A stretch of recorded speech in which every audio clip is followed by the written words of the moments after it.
Unit 14 Impact of Globalization on Public Administration.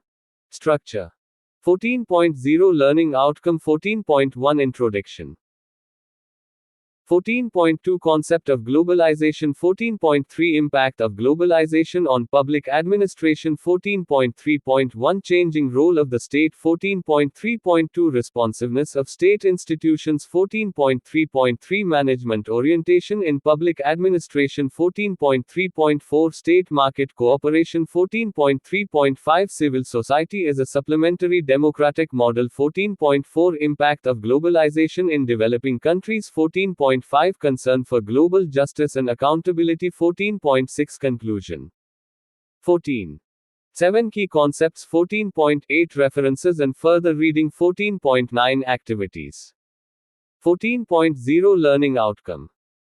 After going through this unit, you should be able to explain the concept of globalization, analyze the impact of globalization on public administration, highlight the emerging challenges of public administration in the globalization era, and examine the reshaping of globalization in the context of growing concern for global justice and accountability. 14.1 Introduction. Globalization, the buzzword in present times, stands for global spread of goods, services, technology, ideas and processes.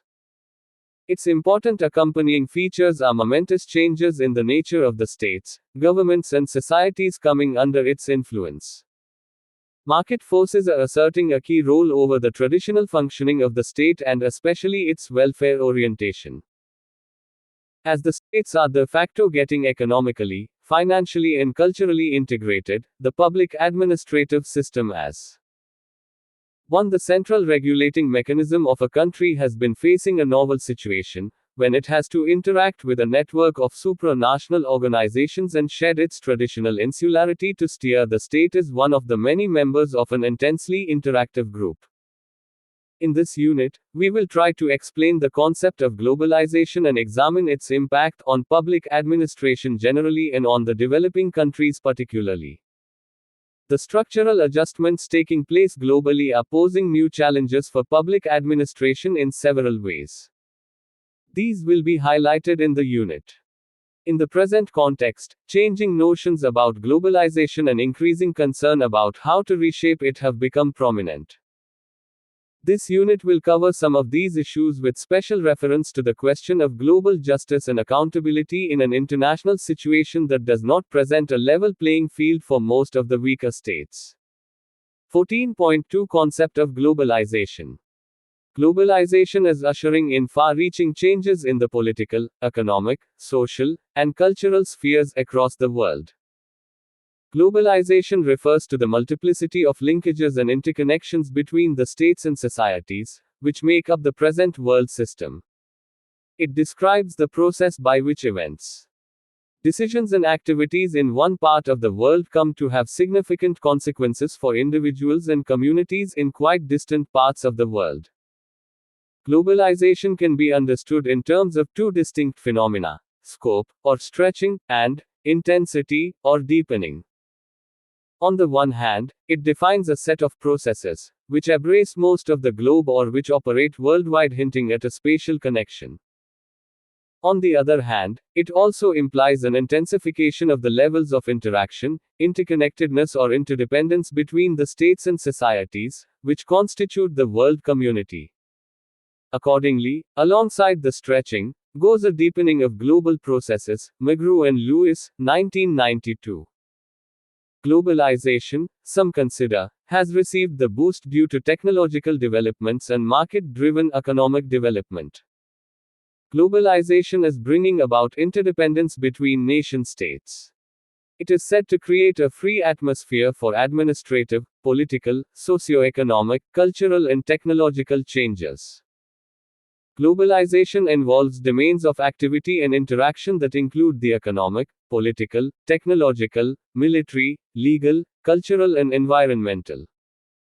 It implies, from an economic perspective, removal of trade barriers, and large-scale entry of multinational enterprises engaged in foreign direct investment. Sociologists perceive it as a multidimensional phenomenon, encompassing various processes in the arena of politics, culture, technology, economy, and so on. Anthony Giddens, 1999, defines globalization as new and revolutionary, and is mainly due to the massive increase in financial and foreign exchange transactions. This has been facilitated by dramatic improvements in communication technology, especially electronic interchange facilitated by personal computers. The Organization for Economic Cooperation and Development, OECD, 1995, has defined globalization as a shift from a world of distinct national economies to a global economy in which production is internationalized and financial capital flows freely and instantly among countries. There is a mixed response towards the impact of globalization on different countries. The proponents consider the developments caused by globalization, including expansion of trade, production, markets, investment, and technology, as giving a push to the economies. This is said to result in employment opportunities, better living standards, and prosperity, collaborative arrangements, networking, and so on. The opponents point out its negative repercussions as high levels of poverty, job layoffs, lack of employment. 2. For unskilled labor, increased economic inequality, subsidy cuts, and environmental problems, especially in developing countries. Hence, the world over, we find stiff opposition from various social forums against globalization. Income statistics from the US and the UN Development Program indicate that the combined income of the 400 richest persons in the US is more than the combined national income of 20 African states, totaling over 3 million people, and is more than the total national income of the 146 million people of Pakistan. It is beyond doubt that global inequalities are on the rise, and are posing a serious concern. Globalization is giving rise to new societal expectations, changing value systems, altering the nature of state and governing systems. This is putting pressures on public administration to respond to the widely fluctuating shifts. It is resulting in major changes in the nature of the state. The information technology revolution is changing the complexion of tasks of administration. There is a widespread acceptance of the significant role being assigned to the corporate sector due to the removal of trade barriers. The managerial orientation in governmental operations and a change in the role of the state from being a direct provider to regulator, as well as the provision of an enabling environment to private sector, are also assuming pertinence. Sani, 1994, observes, in a changing, globalizing international and transnational environment, the state has been not only an agent of its own transformation, but also a major source of development of globalization itself.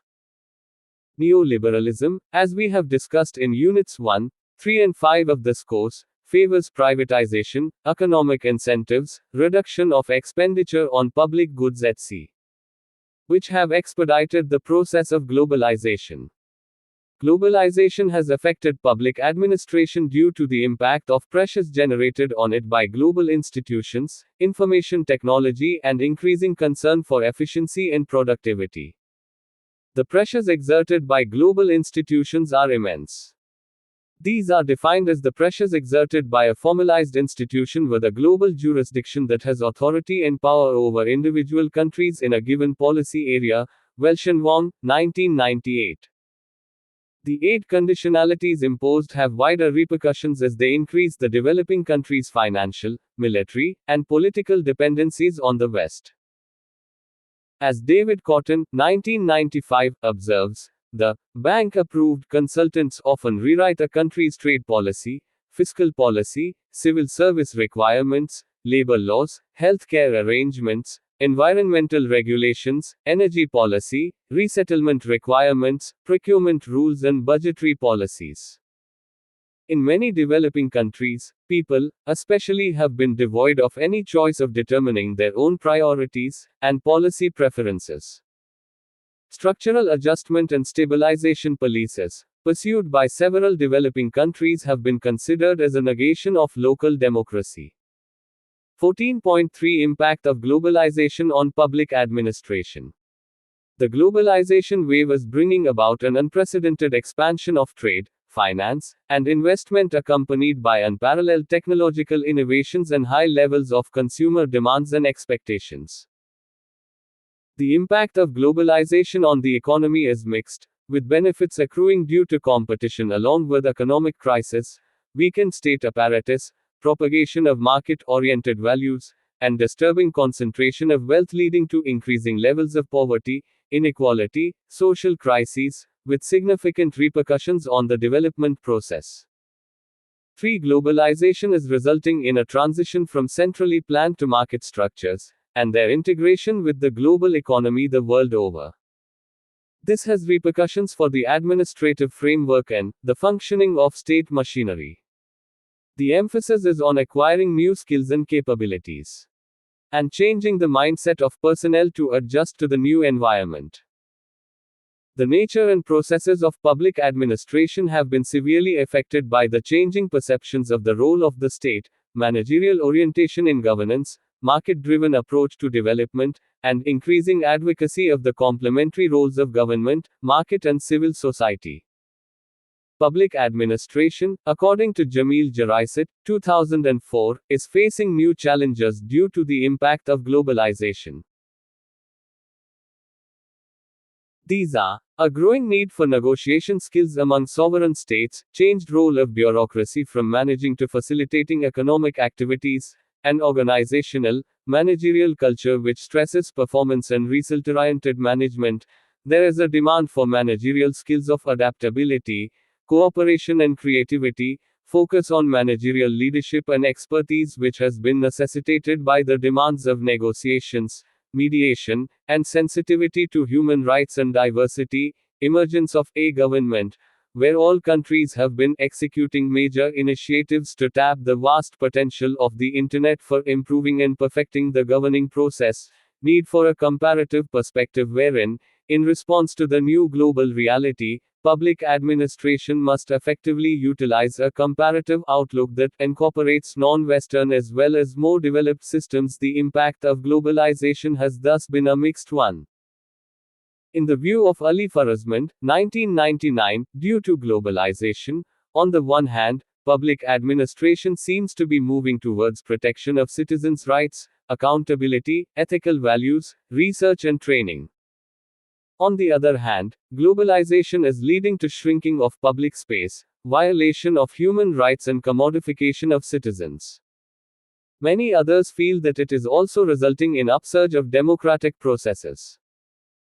The economic integration and technological changes is pushing the state towards compliance of certain global standards and behavior, while the internal social and political forces are attempting to assert the role of the state and its powers in protecting the interests of the governed.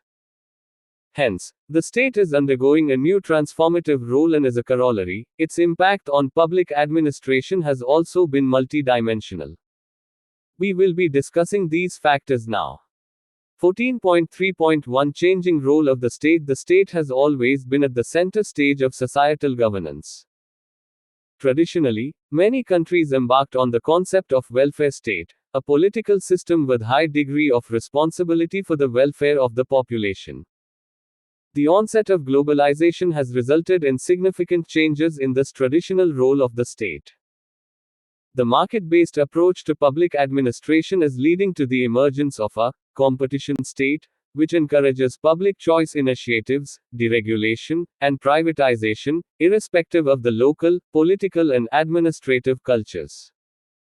Sani, 1997, describes the competition state as one that has been transformed from a primarily hierarchical decommodifying agent into a primarily market-based commodifying agent. 4. This rollback of the state propagated during the 1980s and 1990s, especially in the USA and UK, due to the influence of neoliberalism has resulted in deregulation, privatization and the introduction of market-oriented reforms in public services. This has led to a pro-market and anti-state philosophy of private good and public bad. The new political economy of development is based on market, and not the state as the central actor, as privatization is expected to release locked up social initiatives and the developing countries are supposed to turn outward to participate in the unfolding of the process of globalization. The market approach argues that the government is less efficient than markets over providing services to individuals. The market firms, due to competition and profit motive, make a more effective use of given resources than the government agencies, which lack similar incentives. Also, individuals can choose the services they want from the market, subject to their income, whereas government provision of services leaves them with little or no choice. A powerful new paradigm of determining the scope and limits of government action that was dominant in Western democracies held the view that government should do less, reduce or relinquish their previous overburdening responsibilities, privatize public services or their delivery wherever practicable, and reform their own operations in accordance with the market concepts of competition and efficiency. These beliefs in government by the market, opined by Peter Self, 1993, rest upon the proposition that the market system is inherently a better method of satisfying human wants and aspirations than recourse to government. The first objective of this thinking has been to slim the state and liberate the market forces in a variety of ways, such as deregulation as well as through suitable monetary and fiscal policies. The second objective has been to import market concepts and incentives into the operations of the government itself. The third objective is to take measures to reduce the relative size and expanse of public expenditure and also to cut down the range of functions that the government performs. Globalization, no doubt, impacts heavily on the state, its policies, institutions, and personnel. The public sphere and the space for citizens' involvement have been shrinking, and the corporate state is making its presence felt. The biggest challenge for administration is to recast the role of the state. There is a need for evolving a new regulatory state with an expanded agenda. The state needs to be regulatory in nature, providing for mechanisms for ensuring efficiency, setting standards of service, removing market distortions, providing appropriate regulatory, legal framework for players in the market, and protecting the interests of consumers, employers, employees, and the other stakeholders. Osborne and Gabler, 1992, in their work Reinventing Government, have made a case for government having a key role in restructuring of markets through setting rules in marketplace, facilitating the provision of information, augmenting demand, catalyzing private sector supplies and new market sectors, creating market institutions. 5. Risk sharing and regulating through application of market-oriented incentives. Effective economic governance demands the state to make efforts to provide a conducive atmosphere for market institutions to function and at the same time strives to make them socially responsive.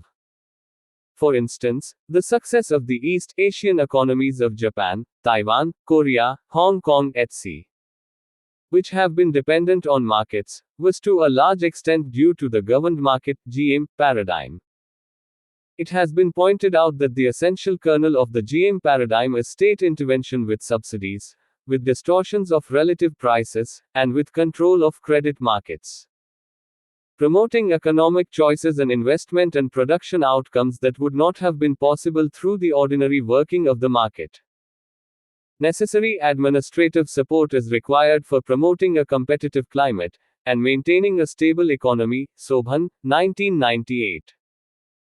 A functioning market economy needs a sound and strong state geared towards evolving a legal and regulatory framework, which ensures predictability, stability, clarity, and enforceability.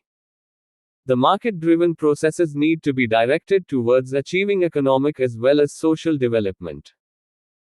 In Japan, the government, as observed by Okimoto, 1989, has intervened directly in the market to establish sectoral priorities, mobilize resources to hasten their development, protect infant industries, issue guidance on investment levels, organize rationalization and anti-recession cartels, allocate foreign exchange credits, regulate technological flows in and out of Japan, control foreign direct investment, issue administrative guidance, and publish white papers on mid-term and long-term visions of Japan's future industrial structure.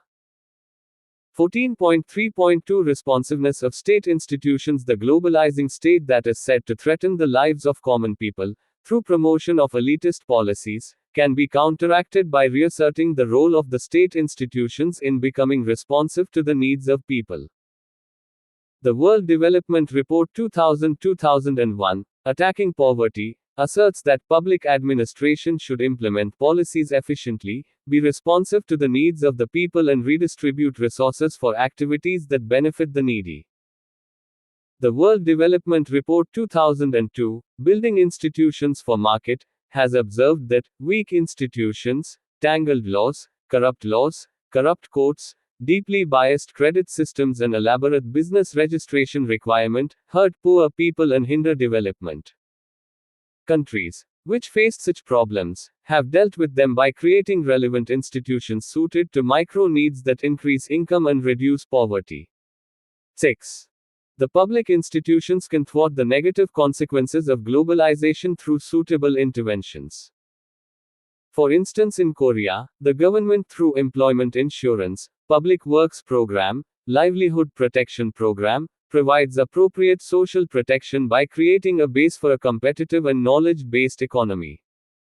Similarly, in East Asian economies, measures have been taken to ensure that different sections of the society benefit economically from the growth strategies. The World Bank, 1993, points towards several policy measures that have facilitated in providing the benefits of growth to a wide section of the population. These are provision of universal primary education with increased access to secondary and higher education, land reform measures. In Japan, Korea and Taiwan have provided for a more egalitarian ownership of land, assistance to agricultural production both for domestic and export promotion, and provision of increased incomes to a broad group of landholders. Promotion of small and medium-sized enterprises, most exclusively in Taiwan, to a lesser extent in Japan. In addition, specific welfare measures such as investments in providing housing to low-income households, in Hong Kong, Singapore, and Indonesia, have also contributed to a lessening of poverty. The key challenge, to counteract the negative consequences of globalization, is to strengthen and revitalize the public institutions in a manner to ensure their legitimacy and effectiveness in protection of public interests. The developing countries need to take concrete measures in this direction. According to James Wolfensohn, the then president of the World Bank, 1999, development requires good governance, meaning open, transparent, accountable public institutions. In a market economy, if growth is to be lasting, then it must be regulated, not over-regulated, but guided by public institutions and private professional conduct, which establish a foundation of transparency and fairness in economic life. Effective, accessible public institutions are not just conducive to, but a necessary condition for stable growth. 14.3.3 Management orientation in public administration. Public administration, traditionally speaking, had the major obligation of promoting public interest. It had to assure representativeness and responsiveness to citizens. The managerial orientation in it is not a recent development, as it was prevalent earlier too, but in varied form and content. The 19th century civil service reformers in the USA promoted managerialism in public service.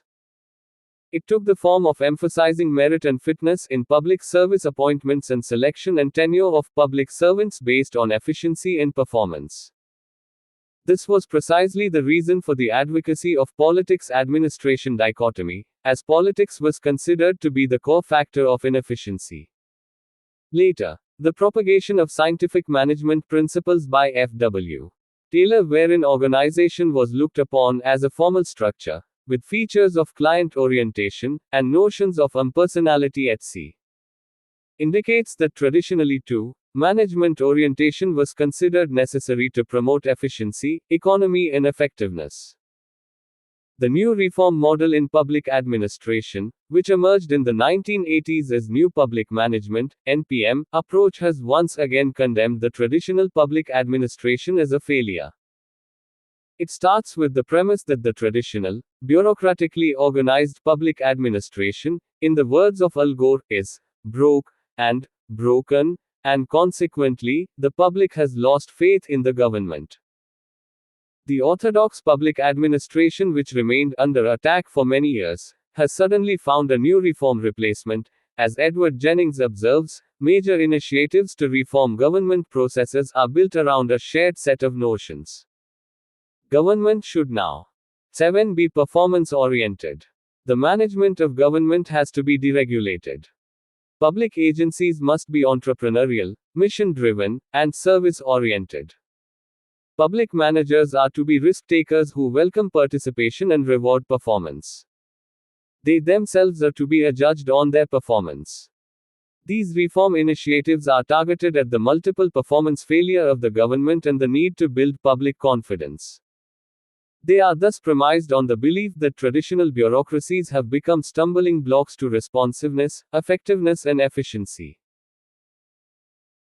The new reforms model, that is the NPM model, is based on certain postulates, which include focusing on achieving results rather than primarily conforming with processes, introducing market principles such as competition and contracting out in the provision of goods and services, making public administration customer driven to enhance service ethic and efficiency, assigning the role of steering activities to the government rather than relying on third parties such as non-profit organizations and other levels of government in implementation of policies, deregulating the government activities to make them result-oriented, empowering the employees to serve the customers as it promotes teamwork, and changing the overall public administrative culture towards flexibility, innovation, entrepreneurialism, as opposed to rule-bound, process orientation. Rosenblum, 2002. Paraphrased, NPM has emerged clearly as a major manifestation of the competition state.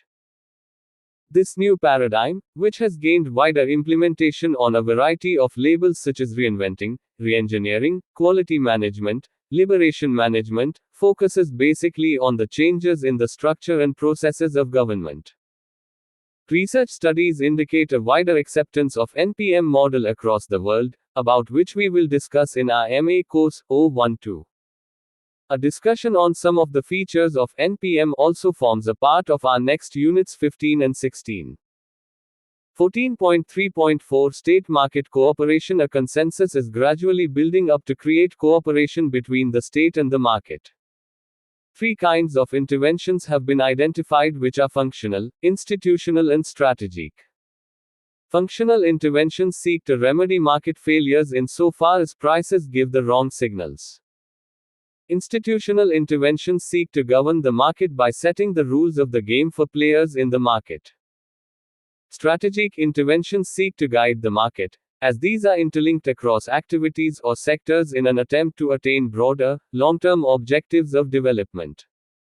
The state, in order to facilitate market functioning, needs to develop the physical infrastructure as well as create indispensable social infrastructure. 8.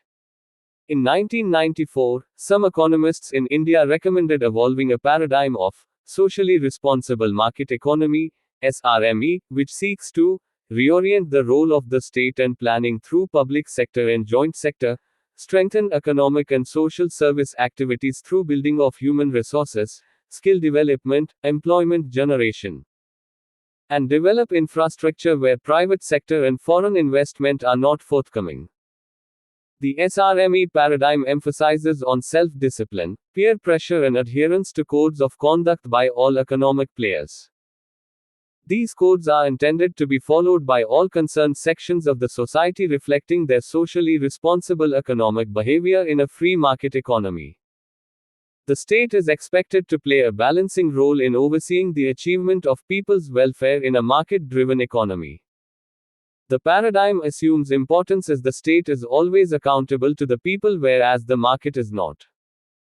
And if there is one thing to be learnt from the unfolding of the experiences of the post-Soviet reform, it is precisely this. Jan. 1996.